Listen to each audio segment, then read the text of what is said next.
For this review problem, let's take a look at the antiderivative of 1 over x squared times the square root of x squared plus 9, all in the denominator. All right, so for this problem, the clue is the square root term here that has an x squared plus 9 in it. And so whenever I see a term like this, that's my tip-off that I should use a trigonometric substitution. And in this case, the trigonometric substitution that I should use is going to be x is equal to 3 times the tangent of theta. Now, why do I want to use this particular substitution? The reason is because if I take a look at x squared plus 9, that'll be equal to 9 tangent squared theta plus 9, pardon me. So I factor the 9 out. And then this is a trig identity. Tangent squared theta plus 1 is equal to secant squared theta. Okay, so x, I know how to substitute. X squared plus 9, I know how to substitute. Now I've got the dx to worry about also. So let me do that separately. So dx will be equal to 3 times secant squared theta d theta when I take the derivative of tangent of theta. The derivative of tangent theta is secant squared theta. All right, now before I get too far gone into the calculation, let me draw the picture that goes along with this. So x is equal to 3 tangent of theta, so that makes tangent of theta is equal to x over 3. And so using that top ratio, I have a triangle that looks like this. So right triangle, there's theta, and tangent is opposite over adjacent. So we have x3. So the tangent of this angle is x over 3. And then this side, by the Pythagorean theorem, would be x squared plus 9. Okay, now you don't have to do this for the sake of the problem, but this is strictly for the sake of review. Let's take a look at this identity here. X squared plus 9 is equal to 9 secant squared theta. Why does that work? Cosine of theta is going to be adjacent over hypotenuse. So 3 times over square root of x squared plus 9. And therefore, secant of theta will be equal to square root of x squared plus 9 over 3. And so if I were to multiply up and square, that means that x squared plus 9 is equal to 3 secant of theta quantity squared, which is 9 secant squared theta, which is exactly what I had in the first place. So these two lines here match the way that you'd expect them to match. So the work that I did down here in blue is not technically necessary. I did this by way of review to remind ourselves that tangent squared of theta plus 1 is indeed equal to secant squared of theta. Okay, back to the problem. So we have x is equal to 3 tangent of theta, so I'll make that substitution. X squared plus 9 is equal to 9 secant squared theta, so I'll make that substitution. And dx is equal to 3 times secant squared theta d theta.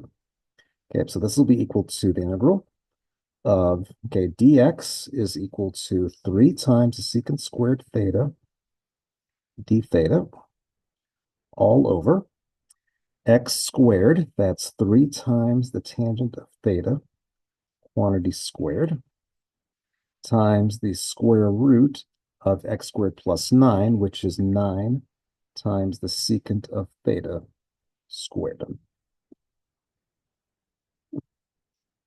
Okay, now let's do some simplification. This is equal to integral of 3 secant squared theta d theta. On the bottom, I have 9 tangent squared theta. And then here I have 3 times the absolute value of secant of theta.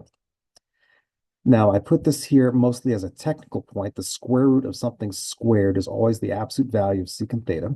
The way that we've rigged things with the inverse functions, I can safely ignore the absolute value signs. So I get integral of, 3's cancel, so I get secant squared theta d theta over 9 times the tangent squared theta times secant of theta, because the way that I've rigged things with the inverse function, secant theta is guaranteed to be positive. Okay, and then here I've got secant squared, there I've got secant. So here I have integral of secant of theta d theta over, and I believe with the 1/9 in front, tangent squared theta. Okay, now let's talk about how to evaluate this. The easiest thing to do here is to convert to sines and cosines. So here I have 1 over cosine theta d theta over sine squared theta over cosine squared theta. So 1/9 integral of 1 over cosine theta times cosine squared theta over sine squared theta d theta, or 1/9 times the integral of cosine of theta divided by sine squared theta d theta. Okay. At this point, there are two ways of proceeding. I'll do what I think is the most obvious thing first, and then I'll show the second method later on in the video. The first method is to let u be equal to sine of theta, and so that du is equal to cosine of theta d theta. And with this substitution, this integral becomes a whole lot simpler. 1/9 integral of cosine theta d theta becomes du. And on the bottom, we get u squared.